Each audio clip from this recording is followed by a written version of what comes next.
That's tacky, Patricia Ann. I love them all, and you know it. The all she was referring to were her 3 husbands, all of whom had been 28 years older than she was, incredibly wealthy, each virile enough to impregnate her once and thoughtful enough to die neat deaths, though Roger Crane's demise on a transatlantic flight had caused a few problems.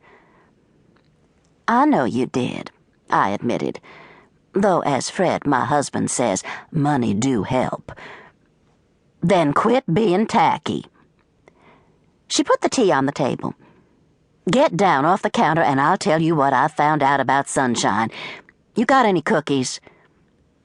I slid from the counter and looked in the bread box. Some of those wafer things.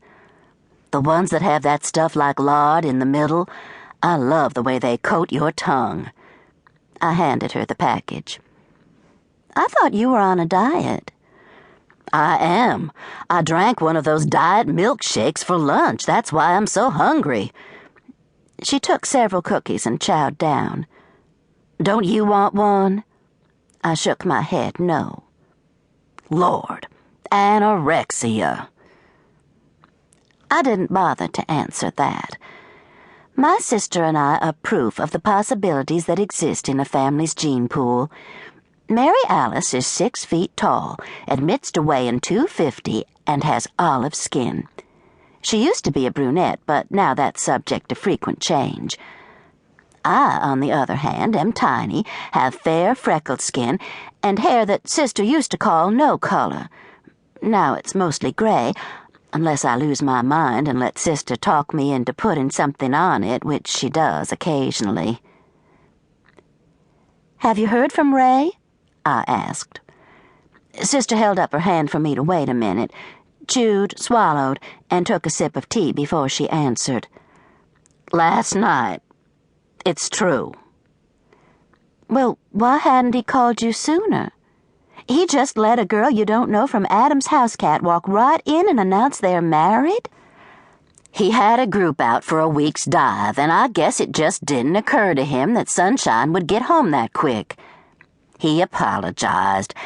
I told him it was fine, just startling to have this strange girl show up at my front door saying she was married to my son. Sister bit into another cookie.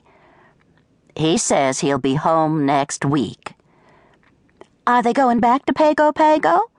Bora Bora. I have no idea. I hope they'll stay here. They could live in Destin. Don't dive ships go out from Destin? I shrugged. Deep-sea diving was not up my alley. When Ray, the youngest of Mary Alice's 3 children, took off for the South Pacific and bought a dive ship, I was suspicious that his ambition was fueled by the belief that he would be welcomed by exotic, grass-skirted native girls, gathering on the beach doing the hula and singing happy talk. But his business venture had been wildly successful, and if the grass-skirted ladies failed to materialize, he hasn't had time to be too disappointed. Young American, Australian, and Japanese women are much into diving. Mary Alice has a whole picture album filled with photos of Captain Ray Crane, a big grin on his face, and his arm around a variety of bikini-clad ladies. And now Sunshine Dabbs from Locust Fork, Alabama, had hooked him. Tell me what you found out about her, I said. For starters, is that her real name? Sunshine? That's what she said when she showed up on my front steps. Sunshine Dabbs. Ray called her Sunny. Anyway, she's only 20, so there's 11 years difference in their ages. That's not too bad. I was thinking of my own daughter, Haley, engaged to a man 20 years older. No, that's fine. In fact, it's all pretty good. Mary Alice drank some more tea. Lord, it's hot today. 95, I agreed. Actually, that's par for the course for Birmingham in August. Anyway, Mary Alice reached for another cookie. She graduated from Jefferson State Junior College with a degree as a licensed practical nurse, and she's supposed to start work at University Hospital in September. But I guess that...